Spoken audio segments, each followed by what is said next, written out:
네, 말씀은 욥기 56탄, 제목은 폭풍 우 가운데라는 제목입니다.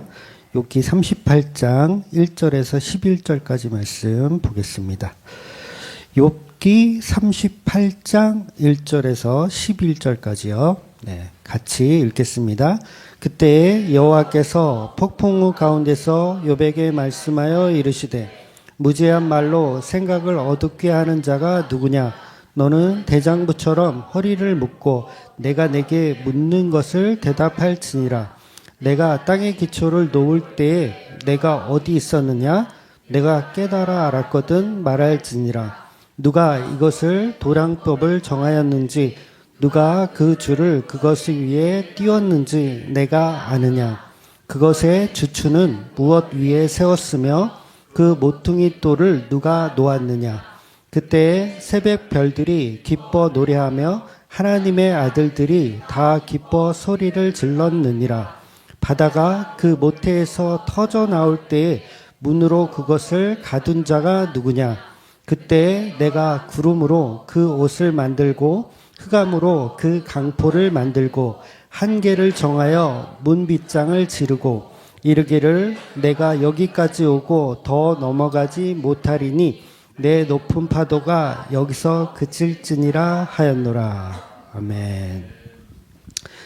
네, 제가 창세기 강의할 때도 말씀드렸지만 교회에 다니는 사람들이 이제 천지창조 때 무엇을 만들었냐, 첫째 날에 무엇을 만들었냐 물어보면 100명 중에 99명은 교회 다니는 사람 100명 중에 99명은 빛을 만들었다라고 대답을 할 거예요. 그쵸? 빛을 만들었다. 맞는 말이죠. 틀린 말은 아닙니다. 맞는 말이지만 요거는 100점 만점에 30점밖에 안 되는 대답이에요. 왜냐하면 최소한 첫째 날 만드는 거는 세 가지를 말해야 되거든요. 세 가지. 뭐냐면 먼저 지구를 만들어야 돼요. 지구, 이 둥그런 지구를 만들어야 되고 그 다음에 어둠을 만들어야 되고 그 다음에 빛을 만드시는 거예요. 이 세 가지를 사실은 다 말해야 됩니다. 근데 우리는 주일학교 때부터 첫째 날 만든 건 빛이라고 배웠기 때문에 그냥 흑암과 공허와 혼돈을 만드신 하나님은 생각을 안 하는 거예요. 흑암과 공허와 혼돈을 만드신 하나님 생각 안 하고 그냥 빛을 만드신 하나님만 생각하는 거죠. 그런데 창세기 1장 1절은 그렇게 말하지 않는다는 거죠. 창세기 1장 1절 다 아시죠? 태초에 하나님이 천지를 창조하시니라. 천지 뭐예요? 하늘과 땅을 창조하시니라. 그런데 이 하늘과 땅을 창조했는데 이거를 구분하진 않으셨어요, 아직. 그거는 이제 둘째 날과 셋째 날이 지나야 하늘과 땅이 이제 명확하게 구분이 되는 거고, 첫째 날은 하늘과 땅이 그냥 만들었어. 구분 안 하고 그냥 하나님이 만들었대요. 그래서 이거를 완료형이라고 하는 거예요. 보통 그래서 1장 1절을 미래형으로 해석하는 분들이 많아요. 신학자들도 그렇게 해석을 하거든요. 태초에 하나님이 천지를 창조하실 것이다. 그러면서 이제 2절을 시작한다고 이렇게 해석을 하죠. 근데 그렇게 해석되면 오류가 나요. 어떤 오류가 나냐면 이미 수면을 운행하신 하나님이 계시죠. 그러면 수면을 운행한다라는 건 어떤 뭔가 있어야 될 거 아니에요. 뭔가 그거를 언제 만들었냐라는 오류에 빠져요. 첫째 날 빛을 만들고 둘째 날은 이미 뭔가 있어. 그럼 뭐 어떻게 되는 거예요? 1장 1절은 미래형이 아니었고 완료형이었던 거죠. 완료형. 그래서 이 말은 창조하실 것이다라는 계획이나 어떤 그 제목이 아니라 창세기 1장 1절은 제목 이렇게 하는 게 아니라 첫째 날에 이미 하늘과 땅을 만드셨다라고 시작을 하는 거예요. 그래서 이건 계획형 문장이 아니라 완료형 문장. 하늘과 땅을 첫째 날 만드셨다. 그래서 그렇지 않으면 오류가 생깁니다. 지구를 언제 만들었느냐 이게 난제가 돼버려요. 그래서 어떤 사람들은 지구는 원래 6일 창조 이전에 만드셨다. 근데 천사들이 타락해가지고 요거를 재활용하신 거다. 진짜 이단들은 이거 해석을 못하니까 그렇게 해석하는 이단들도 있어요. 그런데 그렇지 않습니다. 천지구 창조는 없었던 거를 새롭게 만드신 거예요. 그래서 그 6일 창조 안에 모든 창조가 다 이루어진 거죠. 그래서 1장 1절은 계획형이 아니라 이미 첫째 날부터 시작하신 완료형으로 이해하셔야 된다는 거예요. 그래서 이 하늘과 땅을 만드셨고, 그 다음에 구분을 이제 둘째 날, 셋째 날, 이렇게 해 나가시는 거죠. 이제 여섯째 날까지 모든 창조를 다 마치는 개념입니다. 그래서 1장 1절에 천지는 지구를 만드신 거예요. 지구. 근데 별이 없죠. 지구 말고 다른 별은 태양도 없고 아직 존재하지 않는 거예요. 그냥 땅덩어리만 이렇게 만드신 거예요. 그래서 그 땅덩어리의 상태는 혼돈과 공허와 흑암의 상태. 거기에 이제 빛을 비춰주시는 게 첫째 날에 이루어지는 창조라는 거죠. 그래서 그 지구의 모습을 2절에서는 이렇게 표현하죠. 땅이 혼돈하고 공허하며 흑암이 깊이 위에 있고 하나님의 영은 수면 위에 운행하시니라. 그러니까 이미 지구를 만들고 거기를 흑암과 공허의 상태의 지구를 이렇게 운행하신대요. 이게 몇째 날이에요? 첫째 날이에요, 이게. 수면 위를 운행하시는 이게 첫째 날. 그 다음에 이렇게 운행해 보시니까 뭔가 빠져 있죠. 흑암과 공허의 상태는 하나님 보시기에 좋은 상태가 아니에요. 그래서 빛을 만드시는 거예요. 그러니까 첫째 날 뭐 만든 거예요? 어둠도 만들었고 지구도 만들었고 그다음에 빛을 만드신 거예요. 첫째 날 이 세 가지를 다 만드신 겁니다. 그리고 둘째 날에 이제 하늘의 뭐 궁창 얘기 나오죠. 하늘의 궁창과 뭐 땅의 궁창이 있는데 뭐 이거를 뭐 나누었다 이렇게 표현하잖아요. 근데 나누었다라는 표현을 하지 창조했다라는 표현은 아니에요. 그러니까 나눈 하늘을 창조하셨다 요거지 없었는데 하늘과 땅이 없었는데 둘째 날 만든 건 아니라는 개념이죠. 그래서 첫째 날에 이미 하나님의 영이 그 혼돈과 공허의 상태에 있는 지구를 이렇게 품는 거예요. 수면 위를 운영하셨다라는 표현은 이렇게 품는 거. 그러니까 어미새가 새끼가 아니죠. 알을 계란이라 그러려고 그랬어. 알을 이렇게 품듯이 품고 있는 거예요. 지구를 이렇게 품는 거죠. 하나님이 지구를 이렇게 품고 계시는 거예요. 그리고 3절에 드디어 하나님이 이르시되 빛이 있으라 하시니 빛이 있었고 결국 첫째 날 지구와 어둠과 빛을 만드시는 거예요. 이게 첫째 날 창조입니다. 그래서 이제 이 둘째 날부터 셋째 날까지는 이제 그 분리하는 작업을 이루시는 거죠. 그러니까 원래 바다와 육지는 하나였어요. 뒤섞여 있어요. 그래서 그걸 흑암과 공허 혼돈의 상태라고 이야기하는 거예요. 그래서 오늘 본문에 보면 그러니까 분리시켰잖아요. 창조 때 바다와 육지를 분리시켜. 그러니까 셋째 날 바다 속에 있었던 육지가 수면 위로 떠오르는 거잖아요. 그래서 바다는 한쪽으로 이렇게 밀려나가는 거. 그래서 그거를 딱 막으셨다는 거예요. 하나님이 바다와 육지의 경계를 딱 막으셨다. 그런데 이 바다가 육지를 막 넘어오면 돼요, 안 돼요?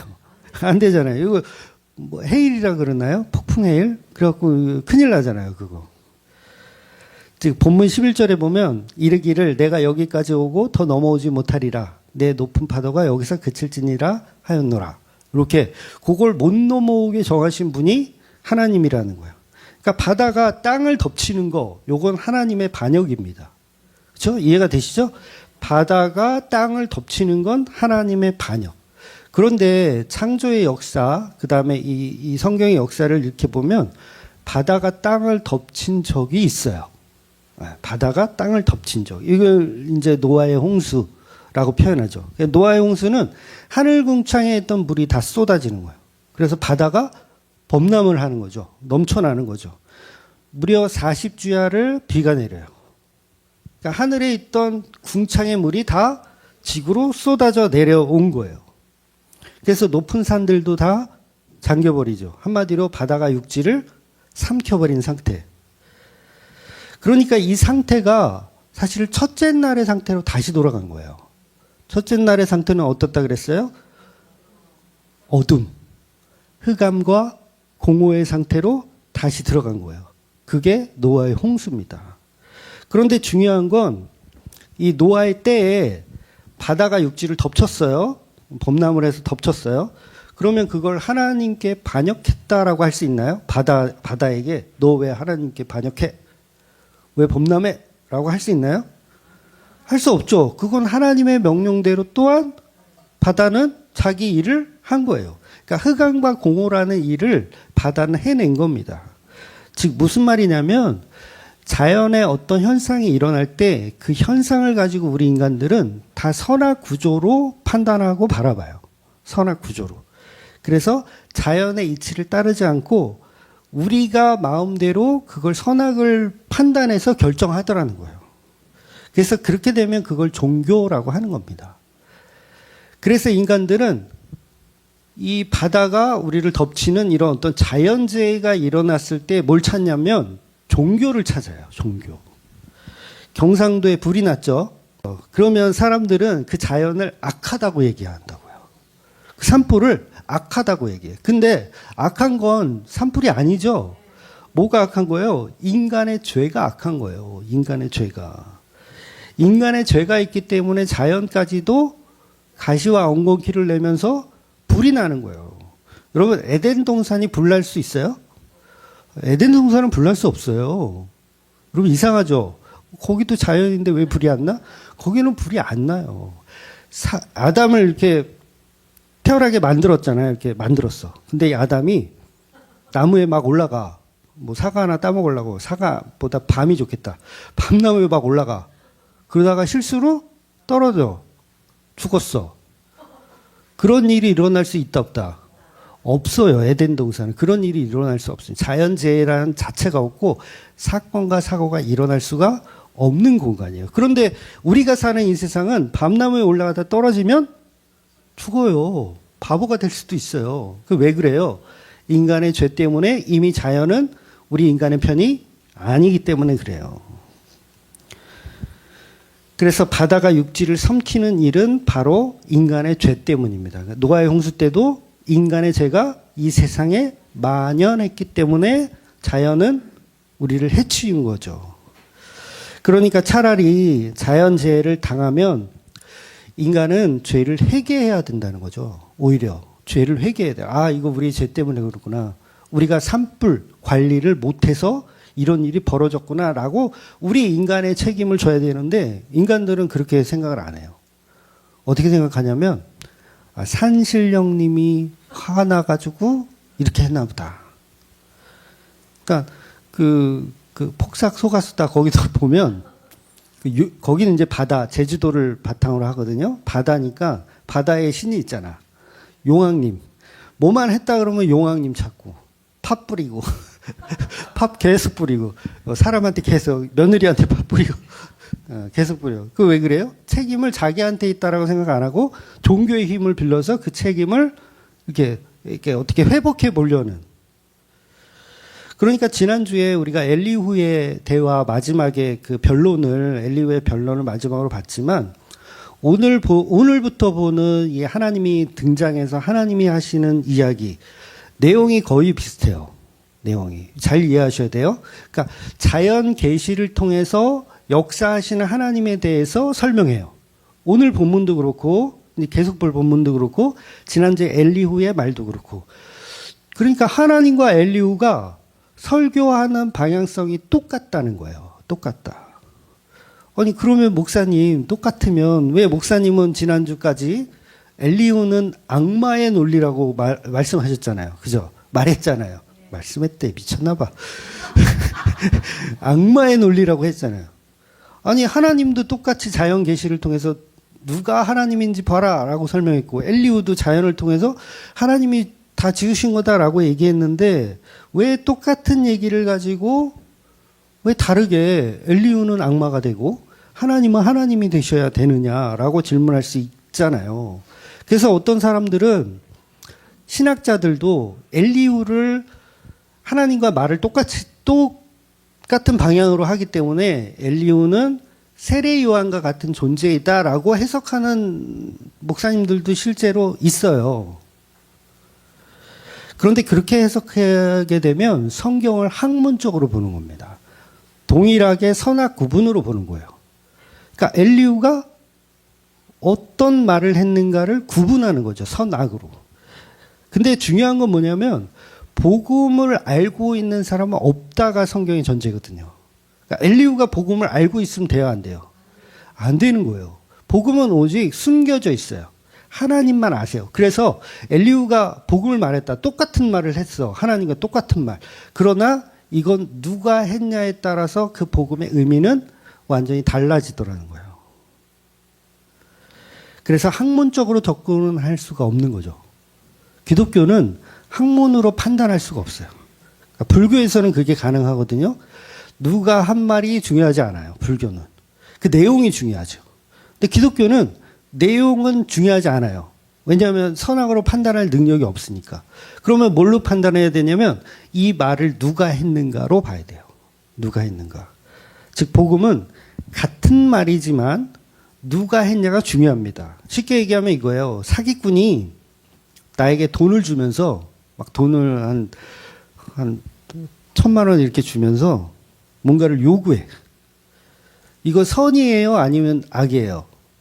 이건 악이잖아요. 선의가 아니죠. 그런데 우리 아빠가 1,000만 원을 주면서 뭔가를 얘기해.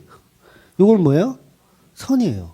똑같은 행위인데 누구는 보이스피싱이고 누구는 내 사랑하는 아버지라는 거죠. 그래서 엘리후의 말과 오늘 하나님의 말씀은 비슷한 것 같지만 완전히 다른 구조로 봐야 된다는 거죠. 그러니까 오전에도 제가 콘서트 이야기를 했는데 음악으로 예를 들자면 음악에는 장르라는 게 있어요. 장르. 뭐 락, 재즈, 뭐 펑키, 메탈. 여러분은 어떤 장르를 좋아하세요? 저는 펑키. 힙합도 있고 뭐 R&B도 있고 여러 가지 장르가 있잖아요. 그럼 이 많은 음악 장르 중에서 교회 예배 시간에 사용해도 될 만한 음악이 정해져 있을까요? 네. 좀 헷갈리죠? 교회법에 정해놓은 곳이 있느냐. 그러니까 정해놓은 건 없는데 저거는 있어요. 모범 예배. 그래서 이 헌법책에 보면 예배의 모범이라 그래서 이렇게 나온 내용이 있어요. 그게 권장하는 거죠. 예배는 이런 식으로 해라 라고 했을 때 찬송가를 권장합니다. 찬송가 뭔지 아시죠? 우리 성경책 살 때 같이 사는 거. 성경책에 뒤에 붙어 있는 거 찬송가. 그래서 이 찬송가라고 하는 게 16세기 종교개혁 때부터 이렇게 발표된 곡들, 그러니까 그런 곡들을 이렇게 모아놓은 거예요. 그러니까 최근까지 것도 있어요. 그러니까 16세기부터 최근 것까지 이렇게 모아놓은 거를 찬송가로 이렇게 편집을 한 거예요. 그러니까 쉽게 말해서 이 찬송가는 그 시대와 그 당시에 맞는 가장 유행하던 유행가입니다. 이렇게 말씀드려야 이해가 될 것 같아요. 대중음악이었어요. 그러니까 그 당시 대중음악. 그러니까 21세기에 최근에 들어오는 대중음악 장르가 많이 달라졌잖아요. 뭐 힙합 말씀하셨는데 힙합 같은 게 찬송가에는 없죠. 그러니까 만약에 힙합이라는 장르가 16세기나 17세기에 있었다면 당연히 찬송가에 힙합이 들어갔을 거예요. 근데 안 들어가죠. 지금은 이제 편찬이 다 됐으니까 안 들어가죠. 그러니까 어떤 이 찬송가만 부르면 예배의 모범이고 다른 장르의 음악을 하면 이건 안 되고 이렇게 정하는 걸 장로의 유전이라 그러는 거예요. 그래서 요거를 예수님도 나쁘다고 얘기하신 거죠. 장로의 유전. 그러니까 16세기 오전에도 제가 이 노래를 설교 중에 불렀어요. 16세기 루터가 작곡한 내 주는 강한 성이요. 매주 제가 노래를 하고 있어요. 방패와 병기 되시네. 요건 찬송가에 있죠. 몇 장인지는 제가 잘 모르겠는데 찬송가에 있어요. 그러니까 요런 곡은 거룩한 찬송가이고 예를 들면 그 트로트로 노래하시는 목사님 있잖아요. 그분은 아따 참말이요. 믿을 수 없건디 막 이러면서 트로트로 찬양을 하신단 말이에요. 트롯이라는 장르를 가지고. 그러면 트롯 장르는 예배에 사용할 수 없다라고 규정을 누가 해야 되냐는 거예요. 그건 아무도 규정할 수 없는 거예요. 즉 여러분이 작곡한 곡이든 내가 작곡한 곡이든 예배 때 얼마든지 사용할 수가 있다라는 거죠. 그 판단을 한다는 자체, 뭐는 되고 뭐는 안 되는 이 자체가 선악의 구조의 오류라는 거예요. 여러분, 음악 장르를 창조하신 분이 누구예요? 하나님이에요. 힙합, 트로트, 이게 다 소리의 진동폭을 표현한 거거든요. 소리의 진동폭. 이 소리는 다 헤르츠예요. 이 헤르츠의 진동폭과 박자를 이렇게 점점 미국으로 그러니까 이미 창조해 놓은 걸 가지고 사람들이 이렇게 조작을 하는 거죠. 소리를 조작해. 그러니까 이건 전부 다 누구의 것이에요? 하나님의 것이에요. 그러니까 어떤 사람들은 그러거든요. 뭐 교회에서 메탈을 하거나 막 락을 하고 이러면 그 사단의 음악을 한다. 여러분, 사단이 창조할 수 있는 게 있나요?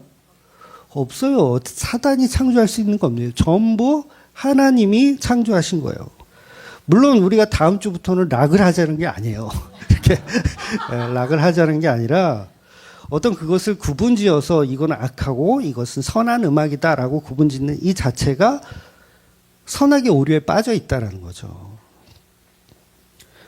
그래서 음악 장르가 중요한 게 아니라 그 장르를 노래하는 사람이 중요하다는 거죠. 뭘 위해 노래하고 있고 누구를 위해 노래하고 있는가가 중요하다는 거예요. 그래서 엘리우는 똑같은 자연계시를 말하지만 엘리우가 말하고 있는 자연계시의 목적은 뭐냐면 자기의 우월성을 드러내는 거예요. 나 이렇게 많이 알고 하나님에 대해서 내가 이렇게 많이 알아. 그래서 하나님은 늘 내 편이야 라고 하는 목적을 엘리우는 갖고 있단 말이에요. 그러니까 그걸 잘못되었다라고 얘기하는 거예요. 그런데 똑같은 자연계시를 말하지만 오늘부터 이야기하는 하나님의 말씀들은 뭐예요? 그대로 다 진리의 말씀들을 선포하고 있다는 거죠. 그래서 내용은 같지만 목적이 다르다는 거예요. 그래서 오늘부터는 이제 엘리후의 가짜 논리가 아니라 하나님이 폭풍우 가운데 나타나셔서 욥에게 말씀하시는 진리, 물론 욥을 포함한 다른 친구들도 마찬가지겠죠. 그 진리의 말씀을 이제 시작하시는 거예요. 그래서 38장부터는 이제 완전히 다른, 그동안에 이제 친구들과의 대화 이런 거 이제 다 끝났어요. 다 끝났고, 이제 거기는 이제 탁 쳐버리고, 이제부터는 하나님과 욥이 이야기를 하는 거예요. 하나님 쭉 말씀하시고 욥이 한번 대답하고 하나님 또 쭉 말씀하시고 욥이 한번 대답하고 마지막 장이 펼쳐지는 겁니다. 그래서 욥의 친구들과 대화에서 꼭 하나님께 욥은 하나님께 물어보고 싶은 게 있었어요. 뭐였죠? 하나님 왜 나를 고통당하게 하시느냐? 요거 물어보고 싶었던 거예요. 그러니까 욥의 질문은 그거예요. 제일 가장 궁금한 게 그거예요. 하나님 어찌하여 나를 버리셨나이까요? 그거 묻고 싶은 거예요. 그런데 그 내용을 이제 하나님이 아시잖아요. 하나님이 아세요. 아시는데 그럼 하나님이 대답을 해 주셔야 될 거 아니에요. 너가 고통당하고 너 자식들 다 죽은 거, 마누라가 네가 너한테 욕지거리 한 거, 그 이유에 대해서 이제 설명을 해 주셔야 되는데 설명을 안 하고 뜬금없이 바다의 도량법을 누가 만들었느냐 이러시는 거예요. 바다의 도량법을 누가 만드셨느냐. 아니 지금 욥이 지금 화나 있는데 욥이 지금 그 고통이 나에게 당하는 고통이 왜 그러냐. 나 이거 질문하고 싶은데 하나님은 딴소리를 하시더라는 거예요. 하나님이 욥에게 오늘 본문에서 그러시거든요. 너는 대장부처럼 허리를 묶고 내 얘기를 듣고 대답해라.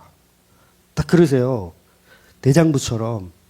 그러니까 이 표현은 남녀를 차별하는 게 아니라 당당하게 듣고 말해라 이거예요. 그러면 요거를 하나님께 적용한다면 하나님도 대장부잖아요. 아닌가요?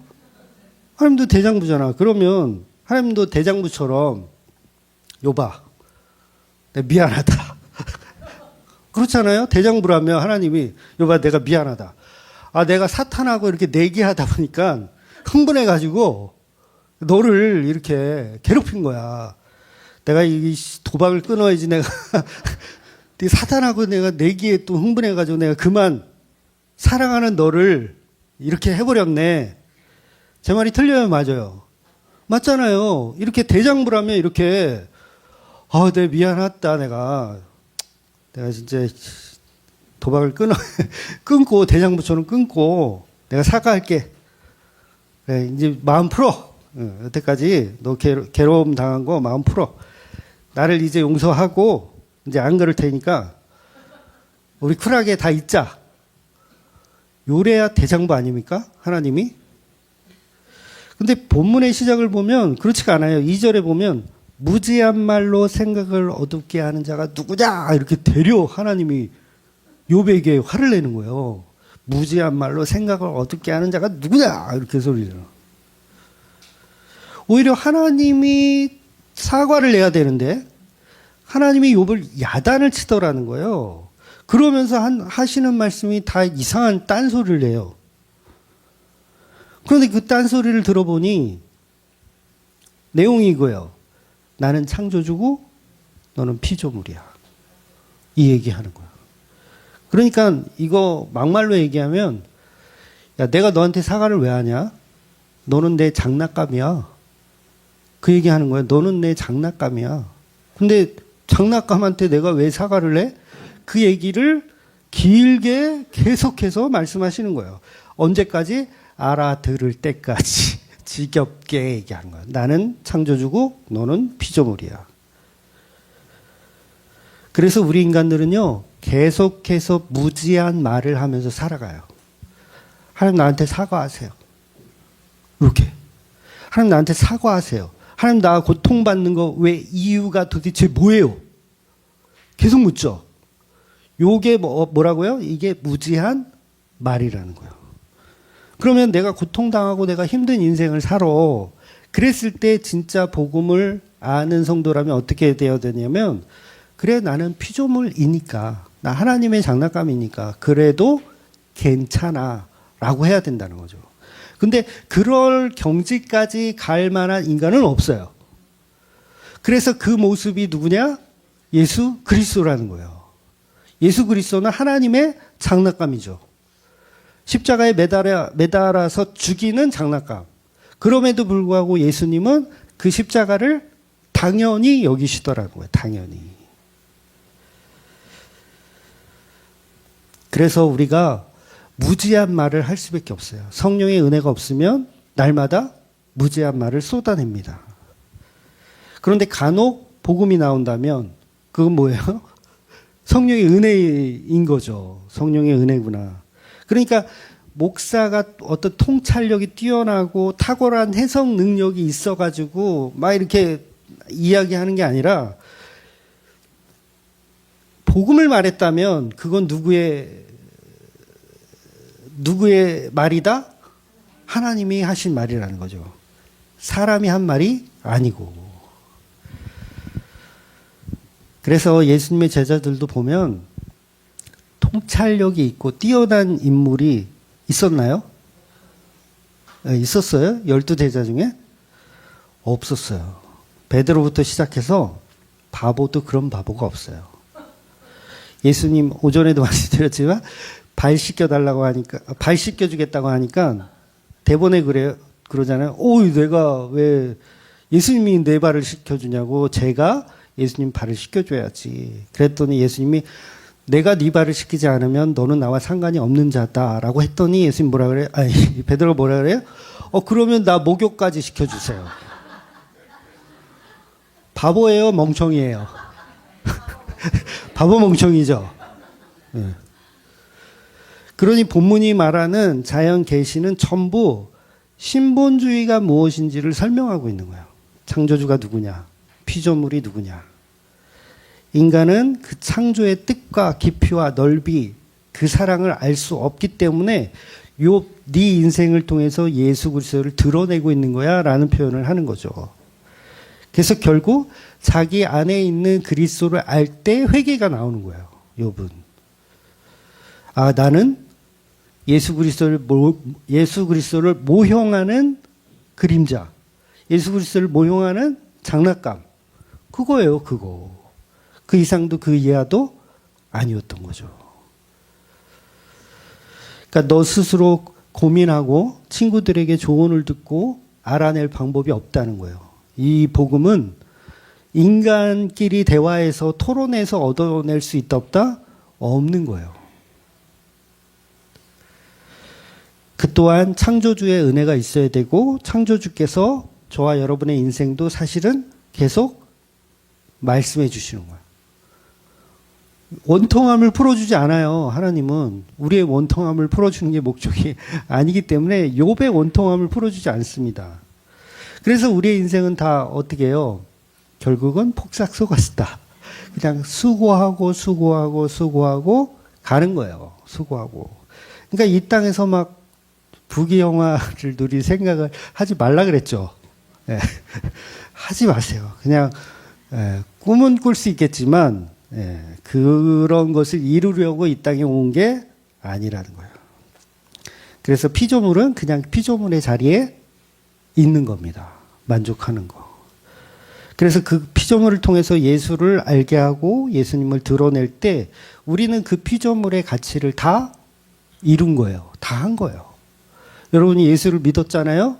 그러면 여러분의 이 땅에 온 목적은 다 이루어진 거예요. 그랬을 때 어떤 고백이 나오냐면 내 영혼을 아버지께 맡겨드립니다. 이 고백이 나올 수밖에 없어요. 그러니까 나를 공격하는 사람들에게, 스데반도 그러잖아요. 나를 공격하는 사람들에게 저들의 죄를 저들에게 돌리지 마옵소서. 그리고 내 영혼을 아버지께 맡겨드리는 거예요. 그래서 욥은 그동안 이유를 몰랐기 때문에 하나님을 원망했었지만 하나님은 그거에 대한 답을 주고 계신 겁니다. 너는 피조물이야 라는 답. 그러니까 본문에서 하나님의 등장을 보면 폭풍우 가운데 등장하시잖아요. 오늘 제목이기도 한데 폭풍우 가운데. 여러분 근데 이런 현현이라고 하거든요. 하나님이 나타나셨다. 이걸 현현이라고 하는데 이런 현현이 이상하다고 생각해 본 적 없으세요? 하나님의 현현. 그러니까 모세오경에도 보면 하나님이 등장하실 때 폭풍 가운데 천둥과 번개를 동반해서 빽빽한 구름 사이에 등장하세요. 거기 갈 수 있어요, 없어요? 일반인이. 들어갔다가는 번개마저 죽어요. 번개마저 죽어. 근데 이런 내용이 우리는 늘 성경을 통해서 들었으니까 아무렇지도 않은데 여러분 하나님이 현현을 하려면 이런 방식으로 하면 안 돼요. 이해가 되세요? 왜 안 되냐면 하나님이 등장한다 그러면 맑은 하늘에 천군 천사가 나팔을 불고 나팔 소리가 얼마나 향기롭고 은혜로운지 빠빠빠 그래서 꽃가루가 막 휘날리며 하나님 등장하시니까 꽃가루가 막 휘날리며 화려한 조명과 막 이렇게 새들이 막 이렇게 군중을 이루고 또 천사들이 날개를 펴고 그 하나님을 호위하면서 냄새도 그런 냄새가 천사의 냄새, 하나님의 냄새가 얼마나 좋겠어요. 그런 냄새가 이렇게 하면서 등장하셔야 그게 하나님의 현현 아닙니까? 제가 이상한 거예요? 제가 또라이예요? 하나님의 현현이면 당연히 아름답고 고귀하고 멋진 모습으로 오셔야 되는데 오늘 본문에서도 동일하게 폭풍 가운데 임하시더라는 거야. 천둥 번개.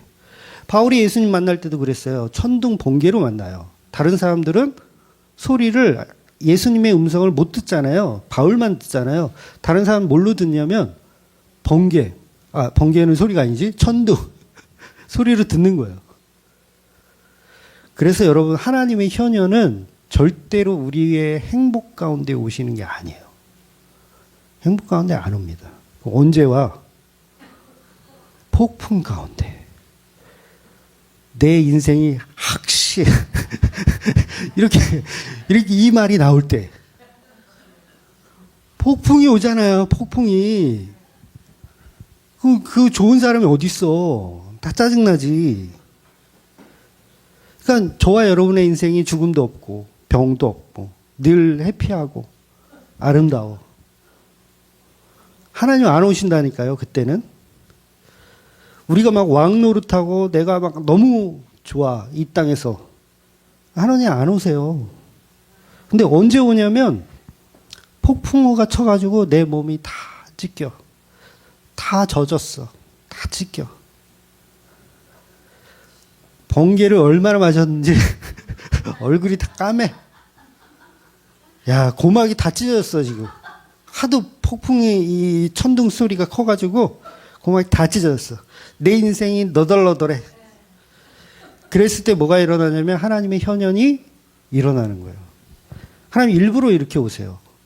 십자가에 죽은 예수, 그 예수가 있을 때 하나님의 현현은 일어나는 거예요. 그러니까 저와 여러분이 가장 행복하고 기쁜 날은 지금일 수밖에 없어요. 앞으로의 미래는 더 끔찍해. 결국 우리는 다 너덜너덜해져서 그 병원, 호스피스 병원, 거기서, 야, 폭풍우 가운데 누구 만나는 거예요? 하나님 만나는 거예요. 폭풍우 가운데 예수 그리스도를 만나는 거예요. 그럼에도 불구하고 성도는 폭풍우 가운데서도 주를 그리스도라 외칠 수 있더라는 거죠. 또 노래하려고 그랬어. 어두운 날이 다가와도 난 외치리 주의 이름을 찬양해 주의 이름을. 나 맞들렸어. 네, 매주 해야겠어. 근데 노래 연습을 좀 해야겠네, 이거.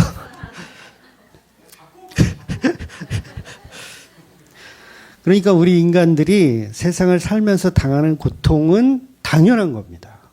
지금 하나님 뭐 말씀하시고 싶으냐면 너의 고통은 당연한 거야 라는 이야기 하는 거예요. 당연한 거야. 그러면 어떻게 살아야 돼요, 우리가? 그 3절이죠. 너는 대장부처럼 허리를 묶고 내가 네게 묻는 것을 대답하여라, 이거예요. 너의 고통 가운데 어떻게 하라? 허리를 묶고 하나님이 너에게 하신 그 일들을 듣고 대답하여라요. 이거 남녀 차별하는 말 아니라 그랬잖아요. 고통 속에서도 당당하여라, 그 얘기하는 거예요. 너는 피조물이니까. 피조물이란 말은 정말 하찮다라는 표현도 있지만 가장 아름답다라는 표현도 있는 거예요. 당신의 삶이 하나님의 피조물입니다라는 이 고백 속에는 하찮다라는 의미도 있지만 굉장히 너는 강력한 존재야. 왜? 내가 만들었거니. 내가 만들었으니까. 그러니까 욥이라고 하는 그 존재가 하찮잖아요. 가치가 없잖아요. 그런데 하나님은 지금 뭘 말하고 싶으시냐면 그 가치 없는 것이 아니라 너는 엄청난 가치를 지금 갖고 있는 거야. 이걸 못 알아들으면 계속 하나님 말씀하시는 거죠. 엄청난 가치. 그 가치는 뭐냐면 예수 그리스도의 피값으로 산 가치. 그래서 예수님과 하나 된 그 피조물로 보시는 거예요. 놀랍지 않아요? 피조물인데 자기 아들과 같은 연합시킬 존재 교회로 말씀하시는 거죠. 그러니까 쫄지 마, 그런 거죠. 당당하게 허리를 묶고 너의 이 삶의 고통을 뭐 어떻게 해라? 예수라는 그분에게 맡겨드려라. 그러면 뭐예요? 그게 당당함이라는 거예요. 그래서 우리는 죽을 때 두려워하지 마셔야 돼요. 당당하게 허리를 묶고 죽으세요. 당당하게. 병원에서 그 주사 주잖아요. 진통제, 주잖아요. 몰핀. 주세요. 당당하게 면밀히 주세요. 아니, 그런 거 피하라는 말이 아니에요. 피하라는 말이에요. 피하라는 말이 아니라 당당하게 호스피스 병원 들어가시고 죽음 앞에 당당하게 서시라는 얘기예요. 그게 지금 욥기가 표현하는 표현 방식인 거예요. 그러니까 하나님 표현하는 거죠. 욥에게 다 죽어가는 욥에게 내일 모레 죽을 것 같아 욥이. 근데 이 욥에게 뭐라고 하냐면 허리를 묶고 당당하게 죽어라 그 얘기하는 거예요. 바로 그 죽음이 내 아들 예수 그리스도를 영광스럽게 하는 일이야라고 이야기하는 거죠. 그래서 이 세상에서 저와 여러분이 그 예수의 사랑, 그 예수의 존재를 알아먹기 위해서 고통도 있는 거예요. 하나님이 왜 선악과를 주셨습니까? 고통받으라고 주신 거예요. 고통받으라고. 너 고생 좀 해봐. 왜 고생시켜요? 예수님의 십자가를 알아먹으라고.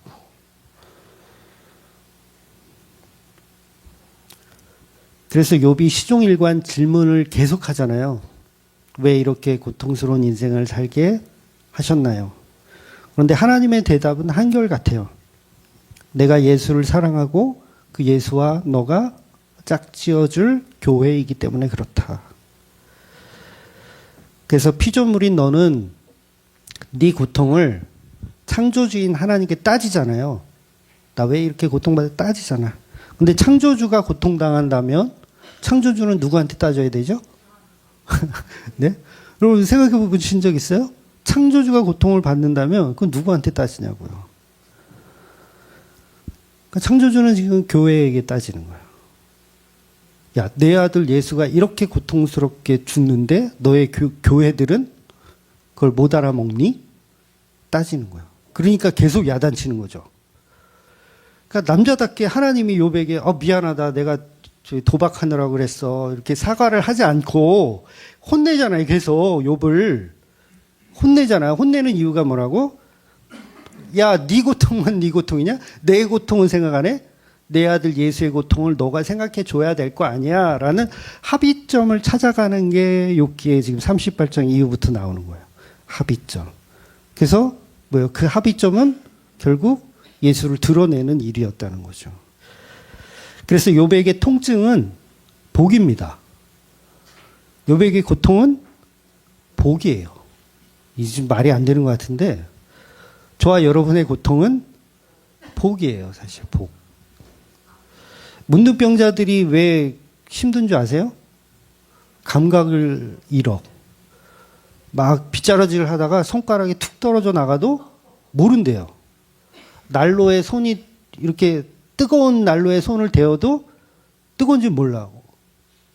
근데 이 건강한 사람은 금방 알죠. 야, 어디서 고기 타는 냄새가 난다? 근데 문둥병 환자들은 모르는 거예요. 그걸 저주라고 하는 거예요. 저주.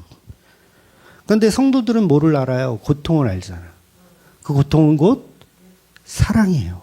예수라는 사랑을 알아가는 복의 통로죠. 그러니까 저와 여러분이 삶이 고통스러우면 고통스러울수록 예수님의 사랑을 알 수 있는 통로를 경험하시는 거예요. 이런 설교를 할 수밖에 없어요. 그래서 성도에게는 죽음도 복입니다. 여러분 죽음이 복이라고요. 다 자살하라는 얘기가 아니라 네. 우리는 다 이 땅에서 수고하다가 하나님 곁으로 가잖아요. 그 가는 그 죽음이 복이라고요. 그래서 영원히 분리되는 건 복이에요. 저희 아버지 돌아가실 때도 한순간이었다 그랬잖아요.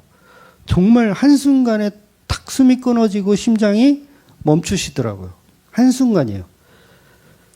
고통이 분리돼. 영혼과 육이 분리돼. 그럼 그걸 뭐라 그런다? 그걸 복이라고 하는 거예요.